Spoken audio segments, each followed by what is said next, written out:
दोस्तों आज हम जिस देश के बारे में बात करने वाले हैं उसे दुनिया का सबसे खतरनाक इस्लामिक देश माना जाता है। इसी देश में दुनिया के सबसे खतरनाक आतंकवादी संगठन ISIS का जन्म हुआ था।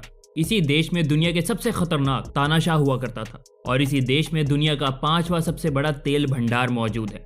तो दोस्तों शायद आपको पता चल ही गया होगा, हम बात कर रहे हैं इराक, इस देश के बारे में।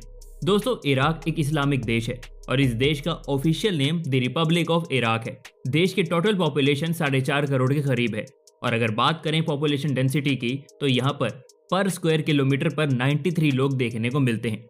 दोस्तों इराक की राजधानी है बगदाद, जो कि इस देश का सबसे बड़ा शहर भी है। इराक ये एक अरेबिक शब्द है जिसका मतलब है पानी की कोई कमी ना होना और एक अच्छी उपजाऊ जमीन हो।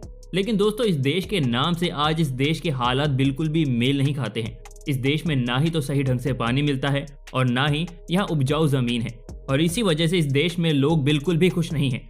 दोस्तों आपने खतरनाक तानाशाह सद्दाम हुसैन का नाम तो सुना ही होगा, जिनकी एक वक्त इस देश पर हुकूमत हुआ करती थी।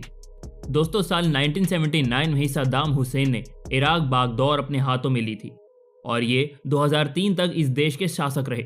दोस्तों कहा जाता है कि सद्दाम हुसैन ने इस देश के लोगों को काफ़ी कुछ दिया है तो काफ़ी कुछ छीना भी है। सद्दाम हुसैन की वजह से बहुत से लोग मारे गए हैं तो कहीं लोग बेघर भी हुए हैं, लेकिन इसके बावजूद भी सद्दाम हुसैन के सपोर्टर्स आज भी उसे एक बेहतरीन शासक मानते हैं। दोस्तों 30 नवंबर 2006 में सद्दाम हुसैन को फांसी की सजा दी गई, लेकिन इसके बावजूद भी इस देश की हालातों में कोई भी सुधार नहीं हुआ। दोस्तों आपको ये जानकर हैरानी होगी कि जिस साल सद्दाम हुसैन को मौत की सजा सुनाई गई थी उसी साल से इस देश में कराटे वाली फिल्मों को पूरी तरह से बैन कर दिया गया था और ये बताया गया था कि ऐसी फिल्मों में समाज पर एक गलत असर पड़ता है। दोस्तों सिर्फ फिल्म ही नहीं बल्कि कराटों को भी इस देश में बैन कर दिया गया था। दोस्तों आज के समय में भी इराक की महिलाओं के पास बहुत ही कम अधिकार है। ज्यादातर महिलाओं को बस घर में ही रखा जाता है। इस देश में पुरुषों के कंपैरिजन में सिर्फ आधी महिलाएं ही पढ़ी लिखी हैं, क्योंकि आज भी इस देश में बहुत सारी लड़कियों को बिल्कुल भी स्कूल नहीं भेजा जाता है।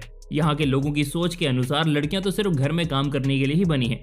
दोस्तों जब सद्दाम हुसैन इराक के तानाशाह बने थे तो इस देश ने 2 लड़ाइयां लड़ी थी, जो कि 1980 में ईरान के साथ हुई और 1990 में कुवैत के साथ हुई।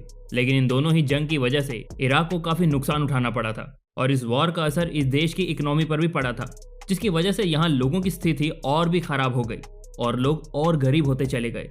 दोस्तों इस देश के हालातों से एक सीख तो हमें लेनी ही चाहिए कि इस लड़ाई से किसी भी देश का और वहाँ के लोगों का सिर्फ नुकसान ही होता है। दोस्तों इराक में अरेबिक और कुर्दिश ये दोनों भाषाएं सबसे ज्यादा बोली जाती हैं। यहाँ आने वाले लोगों को यहाँ के लोगों के साथ कम्युनिकेट करने में परेशानी होती है, क्योंकि यहाँ ज्यादातर सिर्फ 2 ही भाषाएं बोली जाती हैं। इस देश में इंग्लिश एकदम ना के बराबर बोली जाती है और इसी वजह से टूरिस्ट को यहाँ काफी ज्यादा परेशानी होती है।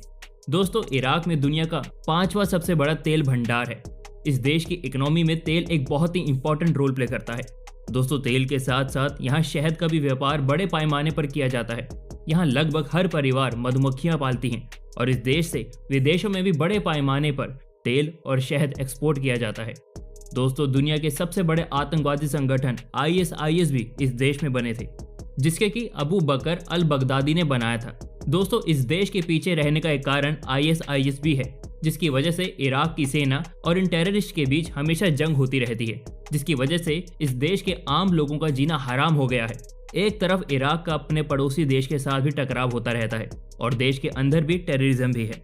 तो दोस्तों उम्मीद करते हैं कि ये देश इन सभी चीज़ों से बाहर आए और एक डेवलप कंट्री बनने के रास्ते पर चले। तो दोस्तों अगर वीडियो पसंद आया हो तो इसे लाइक और चैनल को सब्सक्राइब कर लेना। धन्यवाद।